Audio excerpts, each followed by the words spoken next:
Señor, te damos gracias que nos permites un domingo más estar aquí reunidos para cantarte y también para escuchar tu palabra, que es perfecta para capacitarnos a nosotros en todo lo relacionado a nuestra comunión contigo. Te pedimos que pongas nuestros corazones para poder escuchar el mensaje de verdad. No solamente que podamos escucharlo, sino que también podamos aplicarlo a nuestras vidas y adorarte en todo lo que hagamos, conforme a tu palabra, Señor. En el nombre de tu Hijo lloramos. Amén.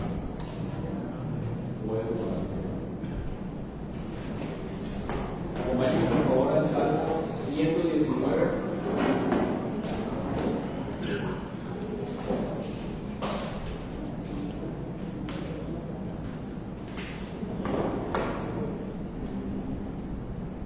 Salmo 119. Vamos a estar leyendo los versículos del 97 hasta el 104. Vamos a estar leyendo esa porción de 8 versículos. Salmo 119, versículos del 97 al 104.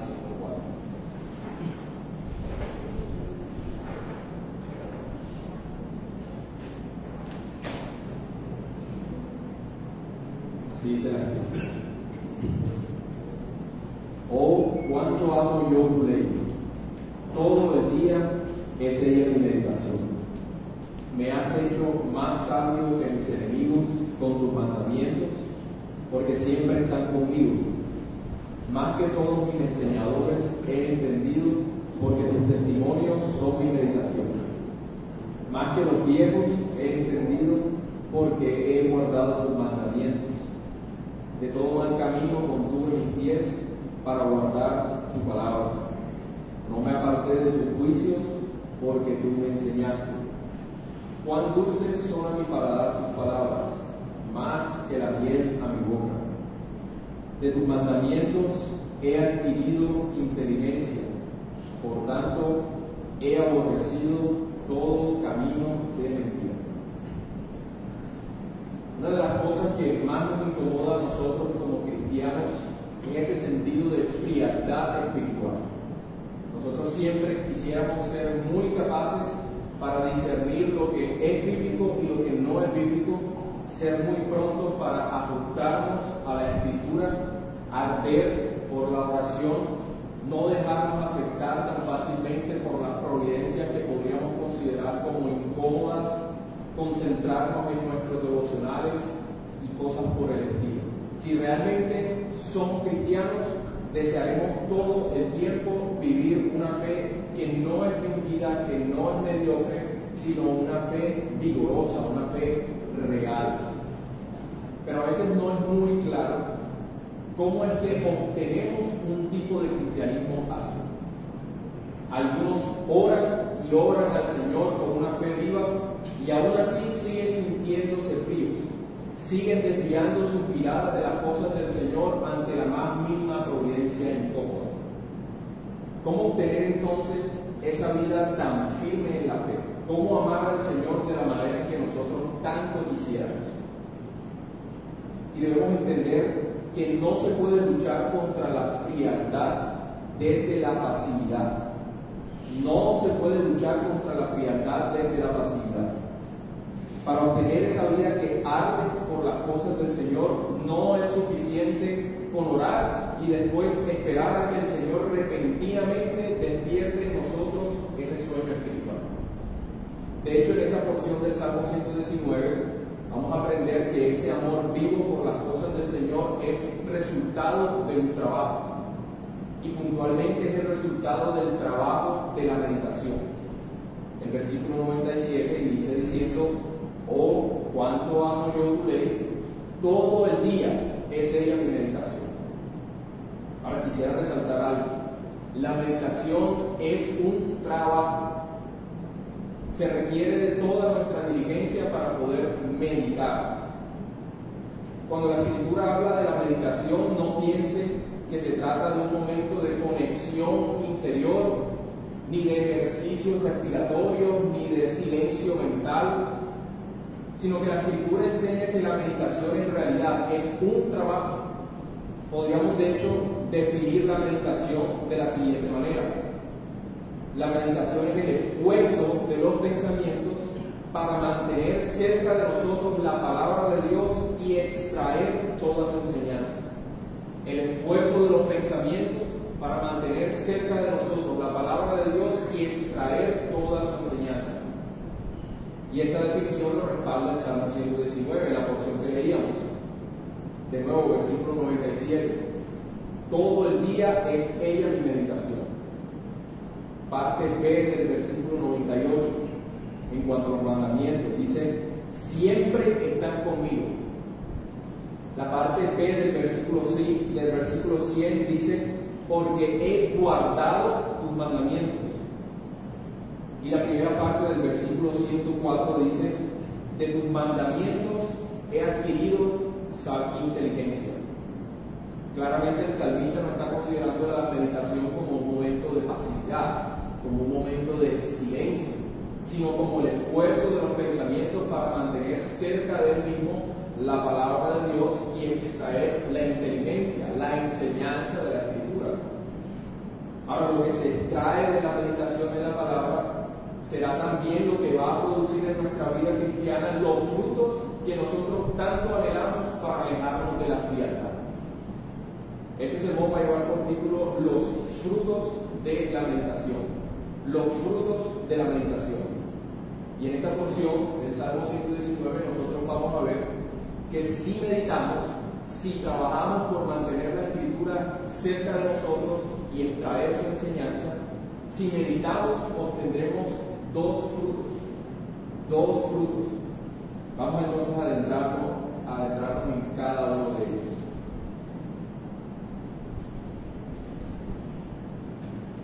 Y el primer fruto de la meditación es el crecimiento. Si meditamos, obtendremos primeramente el fruto del crecimiento. Y más específicamente hay dos cosas que crecerán en nuestra vida cristiana. Primero, creceremos en amor por la palabra. Si meditamos en la Escritura, creceremos en amor por la palabra. El salmista dice: oh, cuánto amo yo tu ley, todo el día es ella mi meditación.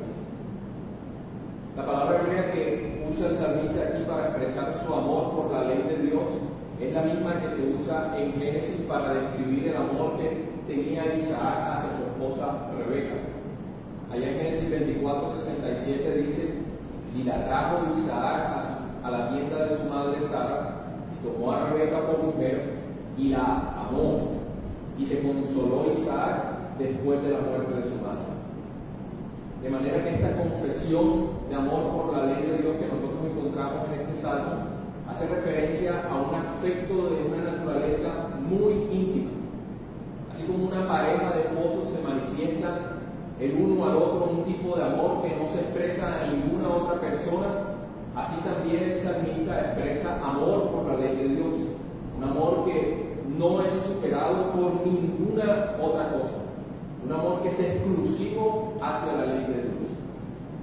No importaba cuántos tesoros terrenales colocaban frente a los ojos del salmista o cuántas incomodidades venían a su vida providencialmente, la ganancia o la pérdida terrenal no le importaba mucho al salmista, porque todos sus afectos estaban depositados de manera especial y exclusiva en la ley de Dios. Sus íntimos afectos por la Escritura eran tan fuertes que incluso él consideraba la humillación como algo bueno con tal de que ella le enseñara los estatutos de Dios. Salmo 119, versículos 71 y 72. Bueno me es haber sido humillado, para que aprenda tus estatutos. Mejor me es la ley de tu boca que millares de oro y plata. Así que este amor por la ley que se confiesa el salmista es un afecto de tipo muy íntimo y uno que no es compartido con nadie ni con nada más. Y este tipo de amor es el tipo de amor en el que nosotros creceremos por medio del trabajo de la meditación.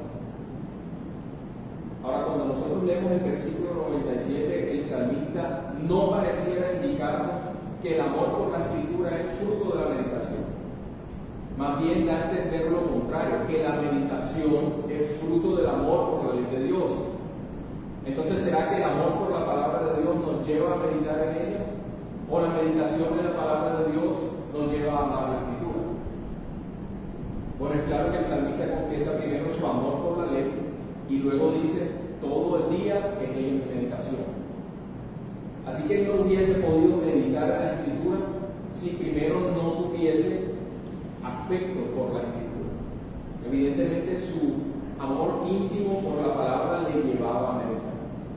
Pero al mismo tiempo debemos decir que la meditación era lo que alimentaba en él ese fuerte amor por la palabra.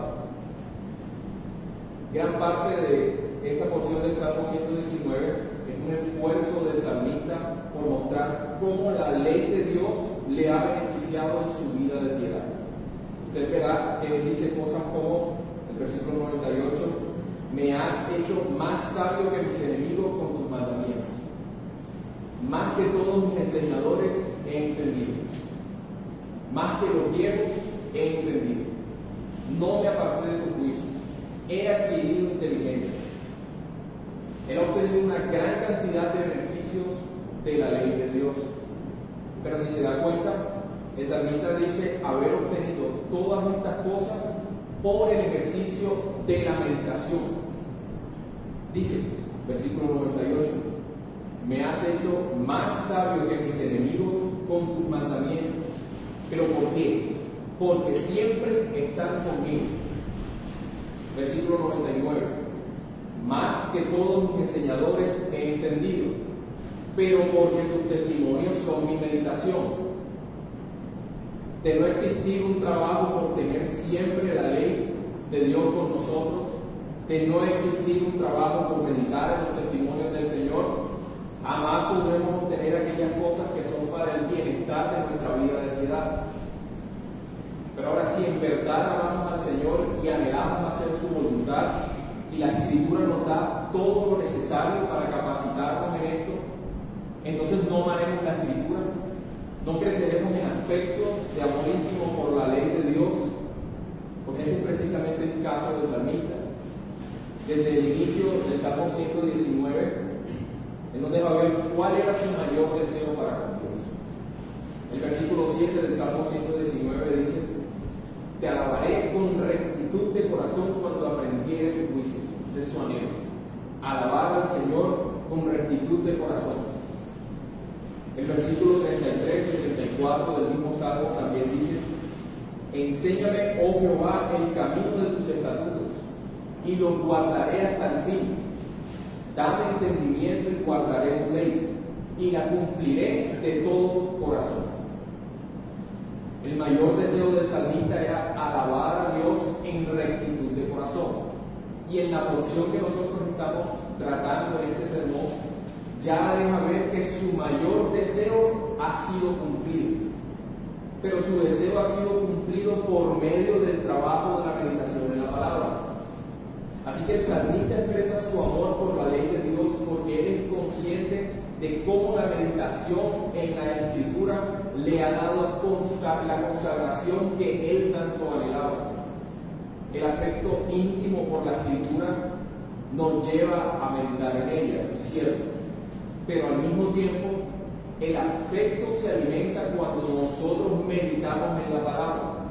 ¿Por qué? Porque Dios responde nuestros anhelos de vivir en rectitud para Él por este medio, por el medio de la meditación.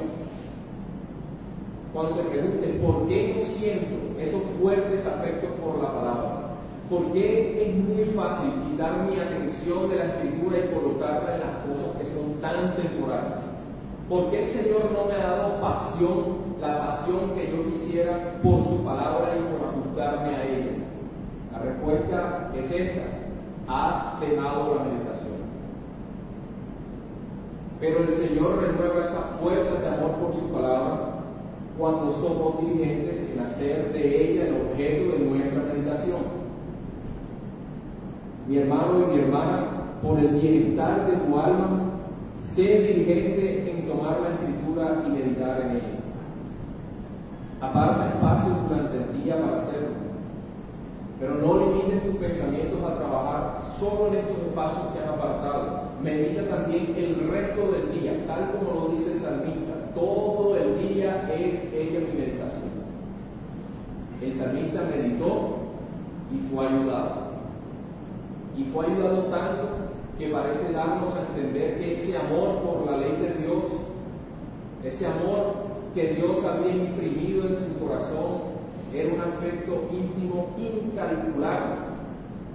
Lo que él dijo fue: oh, cuánto amo yo tu ley. No lo pudo calcular. Cuánto amo yo tu ley. Esfuércese por meditar en la Escritura y verá cómo el Señor le dará más y más amor por su palabra. Medite y podrá percibir la dulzura de la Escritura y decir también junto con el salmista: cuán dulces son a mi paladar tus palabras, más que la miel a mi boca.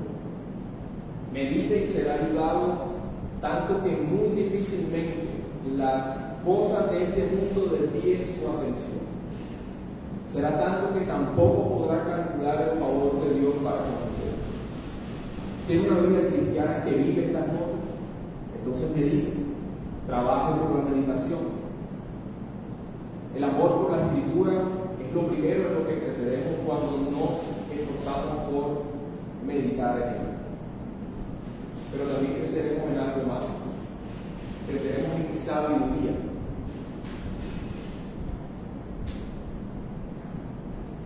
Si meditamos en la Escritura, vamos a crecer también en sabiduría.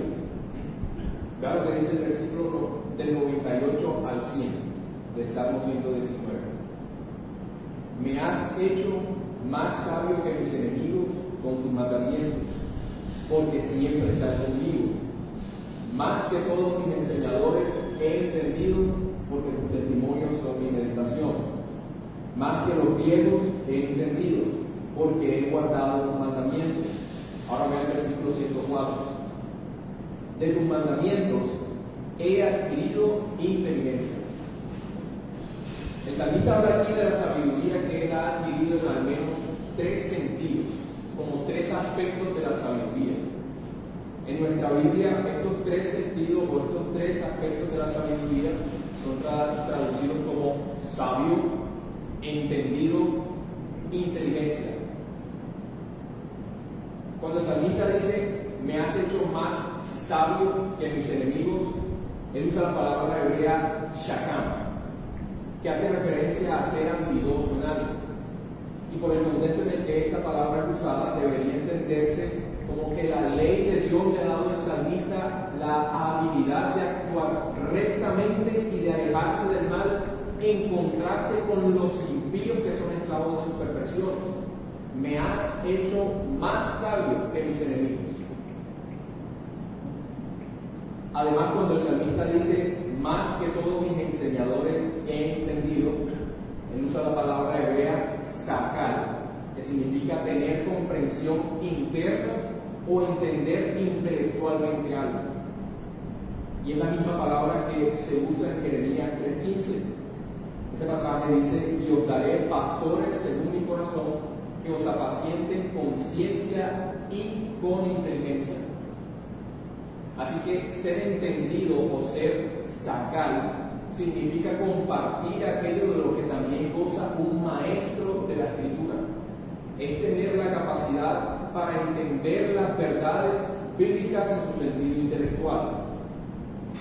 Y luego, cuando el salmista dice: más que los viejos he entendido, y también cuando dice: de tus mandamientos he adquirido inteligencia, él usa la palabra hebrea bi, que hace referencia a una inteligencia que viene tras la cuidadosa consideración de algo. En Job 37:14 se usa esa misma palabra y allí dice: detente y considera las maravillas de tu Dios.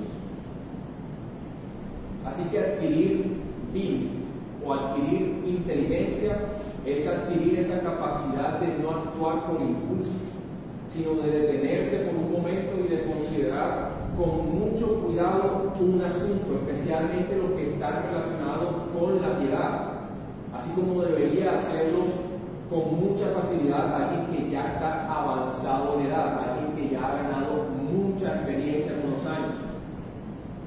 Y todo esto debe hacernos ver que la meditación en la Escritura fue lo que hizo que el salmista creciera en todos los aspectos de la sabiduría, en todos. La meditación le hizo cada vez más hábil para hacer lo que agrada a Dios. La meditación le hizo entender intelectualmente las maravillas de la ley de Dios. Y la meditación le hizo un hombre que procuraba detenerse por un momento y considerar con mucho cuidado todo lo que está relacionado a la piedad. ¿No son todas esas cosas las que nosotros también perseguimos para vivir la piedad? Pues la manera de obtenerlas es por la meditación de la palabra. Es cierto que todo fruto de piedad viene del Señor, y de hecho el salmista insiste, se preocupa por resaltar esto. Versículo 98: me has hecho más sabio. No es yo me hice sabio, me has hecho más sabio. 102 del Salmo 119: tú me enseñaste.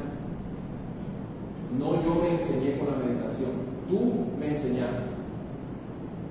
Pero ahora, el medio por el cual Dios nos hace crecer en sabiduría es la meditación. Podríamos orar todos los días y todo el tiempo por estas cosas, pero si no somos diligentes en la meditación de la Escritura, jamás vamos a crecer en ninguno de los aspectos de la sabiduría. Jamás. Si no meditamos en la Escritura, seguiremos siendo torpes para hacer lo que agrada a Dios, limitados en el entendimiento de la Escritura y andando por esta vida con afán, sin poder discernir, sin poder considerar si lo que hacemos es o no es conforme a la voluntad de Dios. Medita, mi hermano y mi hermana, y verás cómo el Señor te dará crecimiento en todos los aspectos de la sabiduría y a vos, en todos. Será un crecimiento tan grande que hará que te distingas del mundo. Me has hecho más sabio que mis enemigos. Y podrás ser aún más sabio que tus propios maestros, que los que te llevan más experiencia en edad. Más que todos mis enseñadores he entendido, dice el salmista. Más que los viejos he entendido. Vea, hay mucha gente que ve a sus maestros o a sus pastores no como guías, sino como personas que todo el tiempo tienen que estar tomando decisiones por el otro. Algunos no son capaces de pensar en los consejos que reciben, sino que simplemente hacen todo lo que escuchan de un pastor o de un hermano experimentado por el simple hecho de que ellos ocupan una posición. Y mis hermanos, es cierto que el Señor regala a su iglesia pastores y hermanos llenísimos de sabiduría para el beneficio de su pueblo, y es bueno ir a ellos en búsqueda de dirección, porque aún el hombre caído más sabio que caminó por esta tierra dijo en Proverbios 11:14: donde no hay dirección sabia caerá el pueblo, mas en la multitud de consejeros hay seguridad. Así que es bueno buscar consejo, pero seamos conscientes de algo: los pastores, los maestros, los hermanos sabios que son más experimentados que nosotros en la fe, también son imperfectos como nosotros. Y en cualquier momento pueden dar un mal consejo a pesar de que no tengan la intención de ello. Y el día que usted reciba y siga un mal consejo, no importa de quién venga, usted va a ser el responsable de seguir eso. Usted no podrá decir: el hermano tal me aconsejó tal cosa y por eso lo hice, o el pastor me dijo tal cosa y por eso lo hice, y por eso pequé, y por eso fui imprudente. Cada uno va a ser responsable de los pecados y de las imprudencias que se cometen, y no habrá oportunidad para echarle la culpa a otro. Eva culpó a la serpiente, Adán culpó a su mujer, pero ninguno de los dos evadió sus responsabilidades. Dios castigó a cada uno. Así que el decir: este me dijo tal cosa, o este otro me dijo otra cosa, no vale delante de Dios. Ellos hubiesen podido huir del pecado si tan solo hubiesen recordado la palabra de Dios y actuado conforme a la palabra de Dios. Si tan solo se hubiesen ejercitado en la meditación para ser sabios.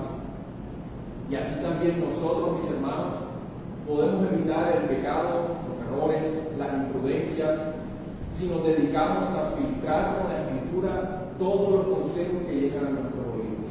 Todos. De nuevo, ni los pastores ni nuestros hermanos tienen la intención de darnos un mal consejo.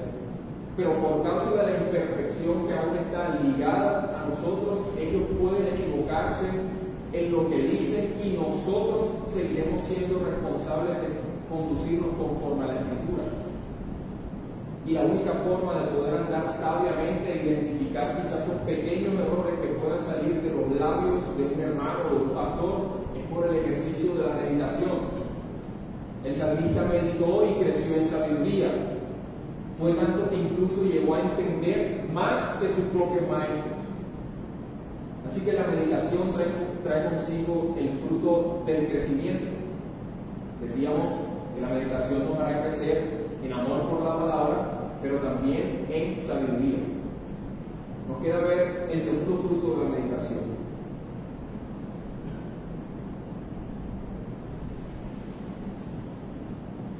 El segundo fruto de la meditación es el compromiso. Y más específicamente me refiero a que la meditación nos permitirá comprometernos más y más con la vida de santidad. Todo creyente debe comprometerse con la vida de santidad porque Dios nos llama a eso. Cuando Dios derrama su gracia en el corazón de alguien y le hace parte de su pueblo, el Señor le dice: santificados pues y sed santos, porque yo, Jehová, vuestro Dios, yo, Jehová, que os santifico. Esto es lo que también dice Pedro en su primera carta: como aquel que os llamó es santo, sed también vosotros santos en toda vuestra manera de vivir, porque escrito está: sed santos porque yo soy santo. De manera que junto a la salvación, todo creyente también es llamado a tener un compromiso con la vida de santidad. Ahora, este llamado a la santidad se caracteriza por abarcar todo lo relacionado a nuestra vida. No hay área de nuestra vida que no deba estar comprometida con la causa de la santidad. Nuestras acciones y nuestros pensamientos deben estar comprometidos con esta causa. Las acciones que son visibles a los hombres y también las que no, ellas también deben estar comprometidas con la vida de santidad. Como mencionaba hace un momento, Pedro dice: sed también vosotros santos en toda vuestra manera de vivir. Toda.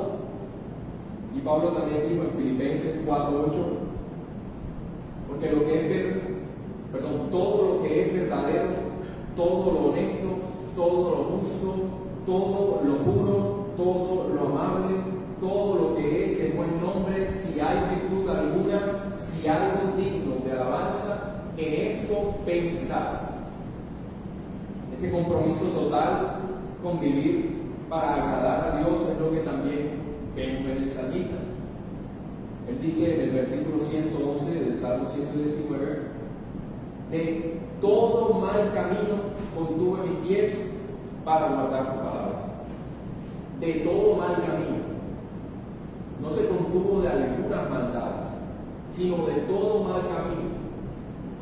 En el 102 dice: no me aparté de tus juicios porque tú me enseñaste. Habla de los juicios de Dios en plural. Quiere decir que Él procuró seguir cada una de las ordenanzas de Dios. El 104, versículo 104 dice: de tus mandamientos he adquirido inteligencia, por tanto he aborrecido todo camino de mentira. De nuevo, el salmista no dice aborrecer unos cuantos caminos de mentira, sino todo camino de mentira. Así que las características de un verdadero compromiso con la vida de santidad es que abarca toda nuestra manera de vivir. Toda nuestra manera de vivir debe caracterizarse por aborrecer toda clase de pecado, por más pequeño que parezca, y por seguir la voluntad revelada de Dios como un todo, sin dejar nada por fuera. Ahora mire lo que nuestro Salmo nos dice acerca de cómo se aviva ese compromiso en nosotros. Es cierto que el compromiso con la vida de santidad es posible por la obra del Espíritu, pero no es correcto pensar que luego de nuestra regeneración sentiremos un compromiso espontáneo y constante sin que nosotros hagamos algo por alimentarlo. Algunos cristianos podrían examinar sus propias vidas y concluir correctamente que están descuidando su compromiso con la vida de santidad, pero frente a esto quizá lo único que hacen es pedir oración a otros hermanos, orar ellos mismos, tener espacios de consejería con pastores, hermanos sabios, y luego se sientan y esperan a que de repente un espíritu de compromiso por la santidad se despierte en ellos. Mis hermanos, el apoyo en la iglesia local para luchar contra el pecado es necesario. La ayuda pastoral en la lucha por comprometernos cada vez con los asuntos del Señor es necesario. Pero ninguna de estas cosas va a traer espontáneamente un compromiso por la vida de santidad. En el salmo de nuestro sermón vemos muy claramente que el compromiso con la vida de piedad fue algo que creció en el salmista por medio de la meditación. Versículo 101. De todo mal camino contuve mis pies para guardar tu palabra. Pero luego, ¿qué dice? Versículo 102. No me aparté de tus juicios. ¿Por qué? Porque tú me enseñaste. ¿Y cómo recibió el salmista la enseñanza del Señor? Pues por medio de aquello de lo que ha estado hablando en toda esta porción, por medio de la meditación. ¿Reconocen entonces que hay falta de compromiso en ti, mi hermano, con la vida de santidad? Horas y horas al Señor y nada te sale de ese hueco en el que te encuentras. Has intentado de todo, consejerías, pedir oración a otro hermano y siguen en la misma frialdad. Pues mi hermano o mi hermana, eso es porque la Escritura ha dejado de ser el objeto de tu meditación. Debes esforzar tu mente y trabajar por mantener la Escritura cerca de ti. Trabaja por extraer las enseñanzas de la palabra de Dios. Medita en la ley de Dios y verás que el Señor te hará crecer en ese compromiso por una vida de santidad. En conclusión, a partir del Salmo 119, en esta porción de los versículos 97 al 104, vimos los frutos de la meditación. Estuvimos considerando dos frutos: crecimiento, primero, y segundo, compromiso. En cuanto al crecimiento, dijimos que por medio de la meditación creceremos en amor por la palabra y también por medio de la meditación creceremos en sabiduría.